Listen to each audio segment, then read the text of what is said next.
ओम गजाननं भूतगणाधिसेवितं कपित्तिजम्बूफलचारुभक्षणं उमासुतं शोकविनाशकारकं नमामि विघ्नेश्वरपादपङ्कजं। श्री पितृदेवभ्यो नमः। पितृपक्ष चल रहा है वर्ष 2024 में 18 सितंबर से 18 सितंबर 2024 से पितृपक्ष शुरू हो गया है। पितृपक्ष में अनेक लोगों की मान्यताएं अलग अलग तरीके से हैं, लेकिन किसी भी मान्यता को माने, लेकिन मानने से पहले उसके बारे में थोड़ा सा जाने भी। अगर आप पितृदोष को दूर करना चाहते हैं अथवा ये चाहते हैं कि पितृदोष, क्योंकि देखिए पितृदोष आ जाने से हमारे साथ में कई नकारात्मकताएं जीवन में आती हैं और पितृदोष समाप्त होते ही वो नकारात्मकताएं खत्म हो जाती हैं। तो केवल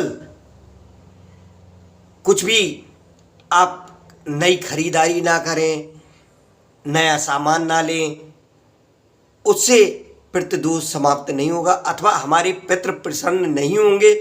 और ये पक्ष जो होता है, इस पक्ष में हमारे जो पितर हैं, पितृ हैं, हमारे जो पूर्वज हैं, वो इस पृथ्वी लोक पर आते हैं और आते हैं अथवा किसी न किसी रूप में हमारे द्वारा दिया हुआ जो भी उनके नाम से है वो उनको तृप्त करता है, चाहे वह भोजन हो, जल हो। तो सबसे पहले तो इसमें मुख्य जो नियम है, जैसा मैंने समझा है, सीखा है, मैं वह चीज़ आपको बता रहा हूँ कि जल तर्पण जरूर करना चाहिए। अगर आपने अभी तक जल तर्पण नहीं किया है तो कम से कम उस तिथि को, जिस दिन आप अपने पूर्वजों का अथवा अपने माता पिता का श्राद्ध करते हैं, उस दिन तो जल तर्पण जरूर करें। वरना आज से ही इन्हीं पूरे कनागतों में, पूरे श्राद्ध पक्ष में, पूरे पितृ पक्ष में जल तर्पण करें। सुबह का समय ही उचित होता है, सूर्य की तरफ को मुख करके जल तर्पण किया जाता है। और जो भी आप खरीदारी कुछ भी करें, उसके लिए क्या होता है कि हमारे जो पूर्वज हैं, इसमें ना करने का विधान इसलिए था कि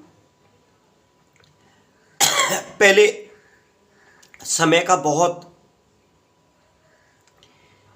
लोगों को प्लानिंग करनी होती थी, बहुत अच्छी तरीके से लोग अपने पूर्वजों का श्राद्ध करते थे। और श्राद्ध में जो भी है, क्योंकि आज का जो आधुनिक युग है उसमें इतना महत्व नहीं दिया जाता है, लेकिन पहले जो कनागत होते थे तो एक उसकी तैयारी होती थी। तो उस तैयारी को करने के लिए कुछ भी हम खरीदारी नहीं कर पाते थे। सिर्फ हमारा पूरा ध्येय उसके लिए रहता था कि हमें ये कनागत इस तिथि को करना है। और दूसरा चीज़, हमारे जो बुज़ुर्ग हैं, हमारे जो पूर्वज जो हमसे दूर हो चुके हैं, उनके लिए हम खिलाने पिलाने का जो भी है, उनके नाम से हम जो भी खिलाते पिलाते हैं वो उनके लिए तृप्ति मिलती है। और हमारे पूर्वजों का अगर आशीर्वाद हमारे साथ में है तो मैं समझ रहा हूँ कि निश्चित रूप से देवी देवता भी हम पर कृपा करते हैं। और जहाँ तक एक खरीदारी करने वाला जो विषय है, उसमें मुख्य रूप से हम जो भी वस्तु खरीदते हैं अथवा लेते हैं, उसके लिए श्रेय हमको अपने पूर्वजों का, अपने माता पिता का देना चाहिए कि आपकी कृपा से, आपके आशीर्वाद से मैं ये वस्तु ले रहा हूँ, ये आपके लिए अर्पित है, और वो आप स्वयं इस्तेमाल करें, अपने घर में इस्तेमाल। क्योंकि देखिए, कोई भी पितर, कोई भी पूर्वज अपनी संतानों के लिए वो यही चाहते हैं कि ये खुश रहें, और खुश रहने के लिए जब आप उनको श्रेय दे करके कोई भी नई वस्तु खरीदेंगे तो उनको प्रसन्नता मिलेगी, ना कि दुख होगा। उनका आशीर्वाद हमारे ऊपर रहेगा निश्चित रूप से, और जब उनका आशीर्वाद हो जाएगा तो किस चीज़ का प्रतिदोष, निश्चित रूप से प्रतिदोष समाप्त हो जाएगा। तो जो भी हम कोई वस्तु, याद रखना, हम कोई भी वस्तु अगर नई खरीद रहे हैं तो उस वस्तु को खरीदने में दोष नहीं है। अगर उस पक्ष में आप अपने माता पिता अथवा अपने जो भी पूर्वज हमसे दूर हो चुके हैं उनको श्रेय देते हैं कि आपके आशीर्वाद से यह वस्तु आपके लिए अर्पित है, और जो हमारे पूर्वजों के लिए चीज़ अर्पित है उसको हम ही तो इस्तेमाल करते हैं।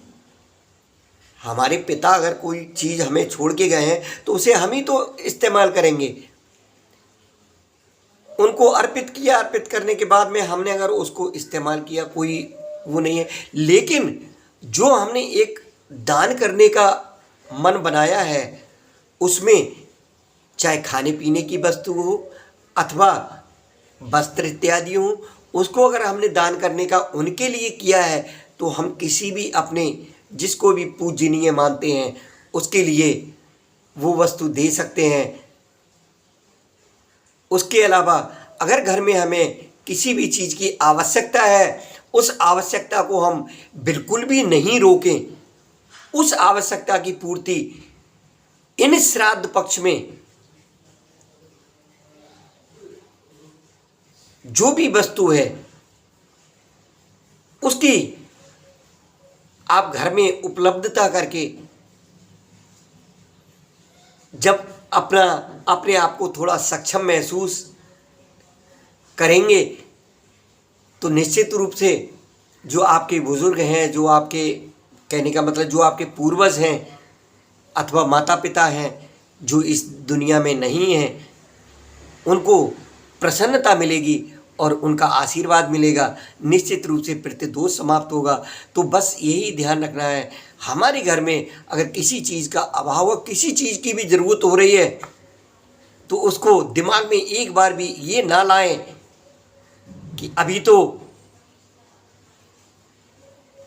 कनागत चल रहे हैं, अभी तो श्राद्ध पक्ष चल रहा है। नहीं, आप कनागतों में अगर अपने पूर्वजों को श्रेय देते हुए कोई भी वस्तु खरीदते हैं,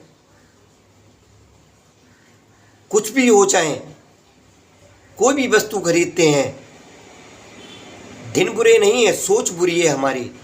हमें अपने बुजुर्गों को श्रेय देना है कि आपके आशीर्वाद से, आपकी कृपा से ये वस्तु मैं ले रहा हूँ, ये आपके लिए अर्पित है, और आप अपना आशीर्वाद बनाए रखें। निश्चित रूप से आप देखना सभी प्रतिदोष समाप्त होंगे और आपके घर में एक नई खुशहाली होगी। इसी के साथ आप सभी को बहुत बहुत शुभ मंगल कामनाएं।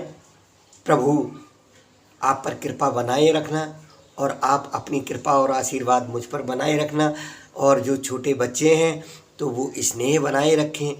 इसी के साथ जय श्री सीताराम, जय माता दी, जय जय श्री राधे कृष्णा, जय जय श्री राधे कृष्णा, जय जय श्री राधे कृष्णा।